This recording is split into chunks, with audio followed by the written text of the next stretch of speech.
Welcome back, everybody. Hot Mic rolls on a busy Wednesday. Mayville's Landon Koenig will join us in about a half hour, chat about him heading to the SEC to pitch at Ole Miss coming up next baseball season. That's about a half hour away. Our next guest we featured on our Best of the Weekend on Monday after a dynamite year in the United Football League. He's heading back to the National Football League with the New Orleans Saints. Jayden Price joins us this morning after a record 71 games at North Dakota State. He has the all-time punt return touchdown record in school history, and he joins us this morning. It's great to see you, bud. Congratulations. I was just joking with you off air. This is similar to the 2021. Hey, you played in the spring, had about a month off, and then played again in the fall. You got this going, but I'm sure you'll take it considering you're heading back to the NFL. 100%. Quick turnaround. It's going to be a lot on the body, but couldn't ask for anything different. This was the plan going into the year, and glad it's worked out the way it has. All right, so give us the lowdown. Your agent is, I'm assuming, in contact with everybody. He says, hey, the Saints are interested. Give us the story on how this all came about.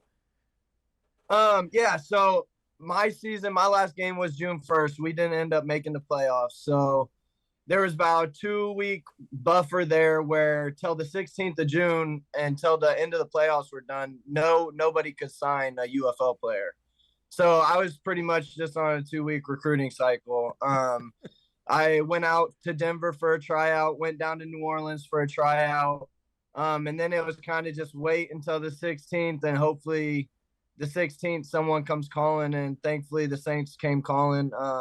And we were able to work something out and able to go down there for training camp. So super excited, super blessed for the opportunity, and just ready to get down there and get to work. You mentioned it was like a recruiting trip. So what do they have you do when you go for a tryout? I say it as in recruiting trip just because I was going from team to team.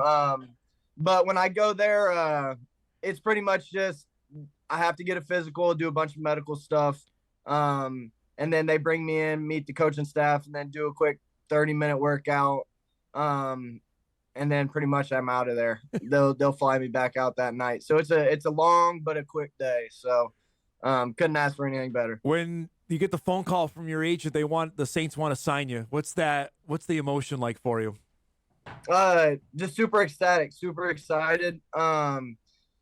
Just blessed. I was grateful for the opportunity, but I was super happy and super proud that everything that I was wanting to do and planned to do in the UFL just turned to fruition, and I was able to get another opportunity. And just super, super grateful for that. So, JP, I got to ask about the UFL experience because you had a dynamite, I thought, training camp last year with Atlanta, and they ended up obviously releasing you. So, at the last August, tell me what that is like, okay, I didn't make a team, and then what you're kind of out there. So tell us from there on what happened. It was pretty crazy. About a week after I got released from Atlanta, I went up to Hamilton, Ontario, and played in the CFL for the Hamilton Tiger Cats. I was up there for 4 weeks, played in one game. So that was hectic. Business is business. Stuff doesn't always work out the way you think it does. So ended up coming back here to the States, and then the UFL gave me a call, and I was like, I would love to be interested, love to do that. So went down to the UFL at the end of February, and been up there, been there ever since. I just got home about a week or so ago, but yeah, it was pretty hectic. It was pretty crazy. So for those that didn't follow the UFL, that's all based out of one spot, right? But you play in different areas. Can you describe what that was like? Yeah, so Arlington is the headquarters. And so they have a UFL headquarters building that it's about 4 stories, and it's kind of split in half. So you got 4 teams on one side, 4 teams on the other. Okay. All have their own floors and own areas or whatever. You got your meeting rooms, meal rooms, treatment rooms, all in those areas. So yeah, you're walking in and out of the facilities, and I'm running into Nash Jensen every other week, just going through the facilities. And then, so like since I was on Arlington, I was fortunate enough we actually got like true home games, but all the other teams you have to fly, away teams and home teams fly to their respective city on the same plane together and then fly back on the same plane together. So all the logistics it's kind of different. It's kind of get hard to get used to. But all you just just control what you can control. It all worked out. It really wasn't too weird or awkward. It was just a little different. I had to get used to it. So can you describe? I watched a bit. I watched a couple of your games. We got highlights of you playing. What was the level of football like? Did it surprise you and how good it was? A little bit. I wouldn't say it necessarily surprised me just seeing all the, kind of former NFL guys being in the league, some big time names and stuff like that. But it was really good football. It was really high level, really, intense, competitive, and it was just a lot of fun. And I was just happy to be out there, and I was having a lot of fun. I was playing with a high level of confidence and just loved being out there playing football. How much did the experience in Atlanta help for what you just did this spring? That you went and did it, did that transfer over to what you did in the spring?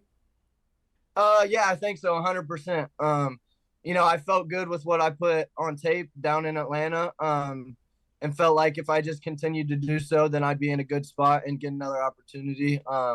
And thankfully here we are. So what have the Saints told you about what they're expecting or hoping to get out of you? There hasn't been too many conversations there. They're kind of on vacation now here after that minicamp wrapped up. But they like me at corner. Obviously, this past UFL season, my corner tape. I think I developed quite a bit, especially in man coverage. And they want to see me excel there, and then they love my return game as well. So I think I'll get some opportunities there. So I love to hear that. That's music to my ears. So I'm super excited about that. Okay, what was the preseason experience like with Atlanta last year? You played a lot. I know you took advantage of every opportunity you could get out there. What did you take from that, and maybe what do we not know about preseason NFL that you can maybe share with us? Super intense, it's super cutthroat. Like, you never know when your last day is going to be. So you're on your P's and Q's every single day. It was a great experience. I loved every bit about it. I was soaking everything in every chance I had, having as many conversations with people as I could, meeting new people, stuff like that. But it was great. The level of football, just the amount of knowledge, that those guys have to be so successful at their jobs and everything was super mesmerizing to me. I was trying to pick Jesse Bates, AJ Terrell's brain as much as I could. Just those guys are extremely smart, and it makes perfect sense why they're so good at what they do. How much have you found out that football is a business now? I know you love the game, but it is, like you mentioned, cutthroat. It's business. Can you describe that? Oh yeah, business is business. Yeah. It doesn't matter what you did yesterday. It all depends on what product you put on the field today. Yeah. And some stuff might not work out solely based on something you didn't do. You had no control over. Yeah. It's just business side of things, the front office side of things and stuff like that. Numbers are always the big question, and stuff like that. So it's really just a cutthroat business, and you can't ever get too high, can't ever get too low. So I got to ask, was after the Falcons let you go, did you think this might be it? Honestly, no. I had a pretty good. I knew just everything that I put on tape that there's no way I didn't get another opportunity. So I was super hopeful, and I was crossing my fingers, of course.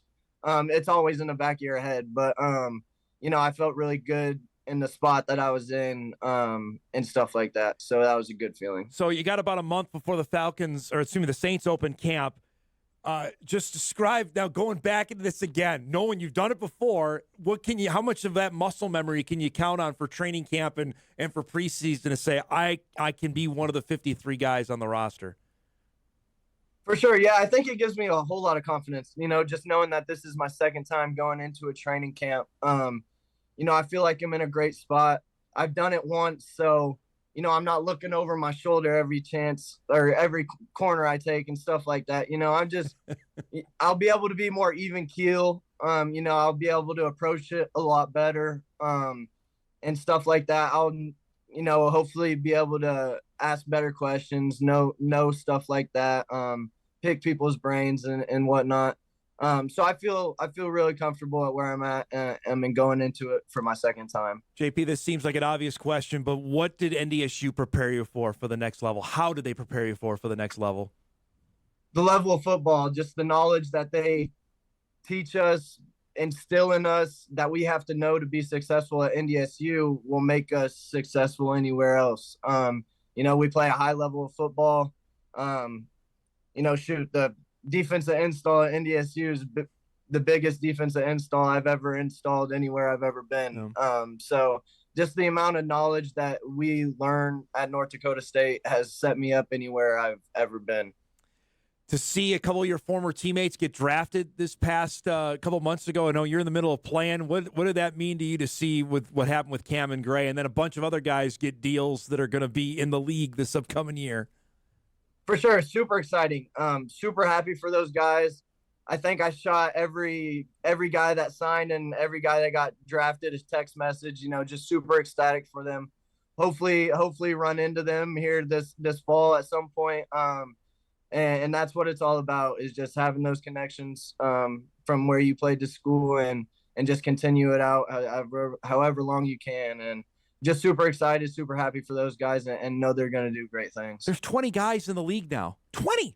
I shake my head at that number. When you hear that, what goes through your mind? Just proud, just not surprised at all, just super proud. Every guy deserves it, and that's just a testament to what North Dakota State is. We produce good football players and we play good football, and that's a testament to that.